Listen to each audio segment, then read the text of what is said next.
Okay guys, welcome back. So ito meron tayong gagawin na isang 502 na USB BT fast break sa atin ng Kapwa-Tech natin. So bubuksan ko muna to guys. Tingnan natin kung anong kanyang ginawa dito. So kinakabahan ako guys. Okay, ito na yung kanyang loob. Makikita nyo dito nagpalit siya ng capacitor na mas malaki. And then naglagay siya ng tin wire doon sa ibabaw ng fuse. So ginagawa din natin yan guys, pero doon tayo naglalagay sa loob, hindi dito sa labas. Okay, so dito may nakita ako ditong sunog na resistor. I think mga 100 ohms yan.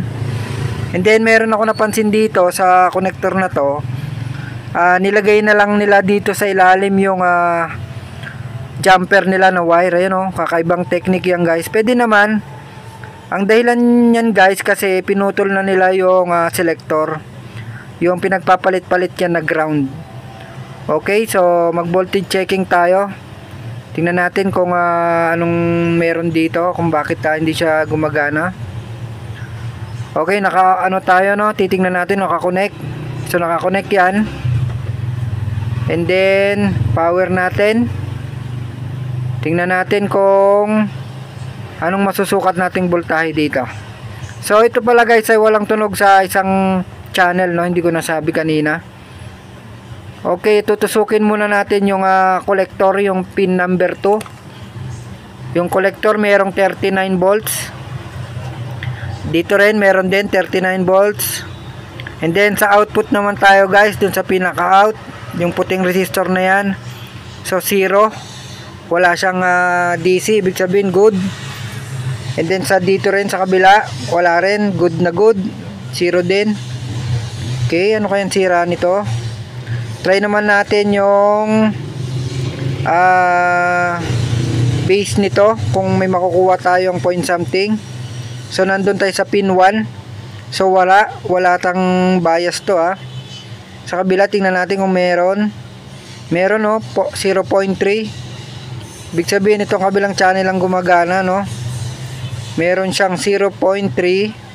Dito sa kabila ay wala, 0 siya. Lipat natin, baka sa kabila meron, wala din, 0 din. Sa kabila 0 ulit. Okay, dito nga tayo sa kabilang channel kung meron. Okay, meron nga talaga dito 0.3. Ibig sabihin gumagana itong channel na to. 0.3 pare-parehas. Sa kabila ulit 0.3. So good yun. Ito ang sira. Okay, so tingnan natin tong resistor na to kung na-open mamaya. Baklasin muna natin guys. Tingnan natin kung anong mga nangyari dyan sa ilalim.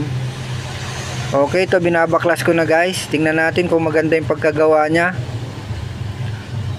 Okay guys, ito nakita ko na yung ginawa niya dito. Okay naman, pasado naman, wala namang masyadong ginalaw. Dito lang medyo nakakamangha na naman. Nirekta na niya yung kanyang relay. Nilagyan niya ng tingga. Hindi ako naginang niyan guys Baka sabihin nyo ako naginang dyan. Hindi ako naginang dyan. And then ito, wala nang silbi yan kasi nirekta na nga, diba? Ayan nakarekta na Di wala nang silbi yun. And then dito na tayo guys sa mga output nya. Ito, papakita ko sa inyo yung example natin. Kukuha muna tayo para maintindihan ng mga nagsisimula sa pagre-repair ng amplifier. Etong transistor na to, nakatuwad yan pag ganyan pag ganyan. Ay higa pala, tuwad. Sorry, yun. So base, collector, emitter. So dito base, collector, emitter, base, collector, emitter, base, collector, emitter, base, collector, emitter. So ganun siya guys Ngayon kung papansinin natin dito, may maliit pa dito. Yan yung maliit na yan. Kung papansinin nyo, dumirect sa base. Yung isa direct din sa base. Ibig sabihin driver niya yan, yung maliit na yan. Okay. So dito sa kabila ganun rin, kung papansinin nyo, yung isang paa nito pumunta rin doon sa base nya. And then sa base din sa kabila, kung susundan nyo, pumunta rin sa base niya sa kabila. Okay. Okay, nagets nyo yun guys. So itong driver na to, dapat ito ay hindi sira para makapag bias dyan sa transistor na malaki. Okay, so itong dalawang yan, tingnan natin muna sa diode mode. Tingnan natin kung alin dyan sa dalawa yung sira.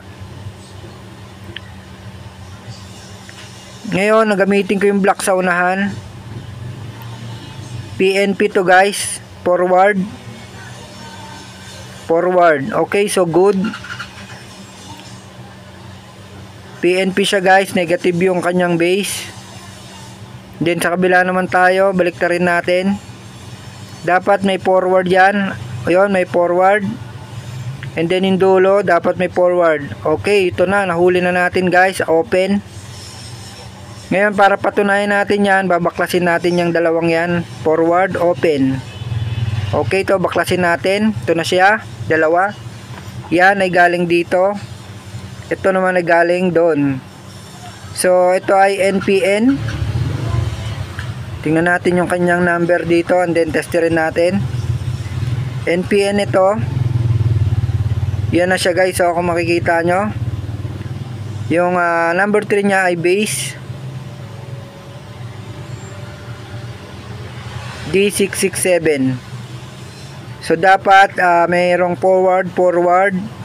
Babalik nyo lang yung positive sa base. Tingnan natin, wala, open. Ito ang kanyang base collector, meron. Emitter ang na-open guys. So ibig sabihin ito siguro ang dahilan. Papalitan natin yan. Maghanap lang tayo ng kapalit. Wala talaga guys, open to, no? So kuha ko ng pamalit natin. Ito ang naisip kong ipalit guys, kasi parang mas maganda to gamitin. Pero kung trip nyo ibalik yung ganito, di balik nyo na lang yung dati nyang ganyang maliit. Malaki na gagamitin ko guys para cute. NPN saka PNP din lang, ilalagay ko na lang dyan. Ito na guys, nilagay ko na. Tingnan natin kung magkakaroon na dito ng 0.3. Meron na. So naka-ground tayo yung isang test probe ko naka-clip. Meron na lahat. Meron ng 0.3. Meron ng 0.3. So very good na sa kabilang channel. Meron din. Meron din. Perfect na to guys. So pwede na natin i-try ito mamaya para malaman natin kung basag ba siya o hindi. Pero pansin ko okay na kasi sa bias niya okay na. DC offset, wala, 0. 0 din sa kabila. So perfect. So try na natin to kung uubra. Okay guys, balik muna pala tayo. Bago natin testing, pakita ko muna yung pinalitan natin. Itong dalawa, pinalitan natin, pati yung resistor doon. Ito ay pinalitan ko na rin yung malaki. Pinagparehas ko na, kinuha ko siya guys dyan, no. Buti na lang, meron pa tayong extra dyan. Hindi na natin pinalitan ng bago kasi low budget lang to guys, galing sa tech. And then yung nirekta dito, tinanggal na natin. Hindi na natin need ng rekta-rekta guys. So dito yung fuse, yung pinagmamalaki ko, bago na yung fuse niyan guys. Siyempre meron tayong mga bagong fuse. Napakaganda pag bago yung nakalagay, hindi siya madumi.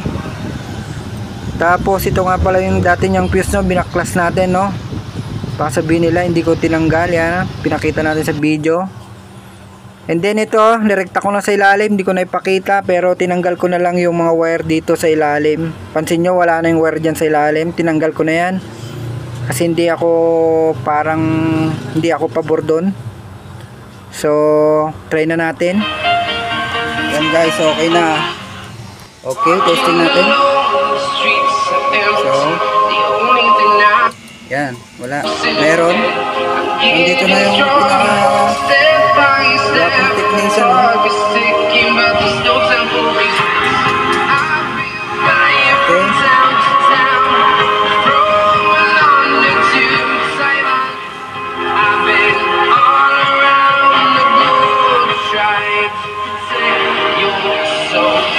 Tunog ng zero, oh.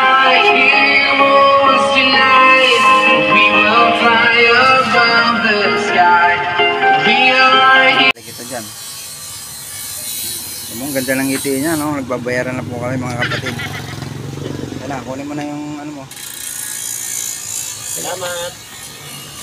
So, susunod ulit. Sana tamarin ka lagi. Bye-bye. See you soon. Ang galing! Ang galing!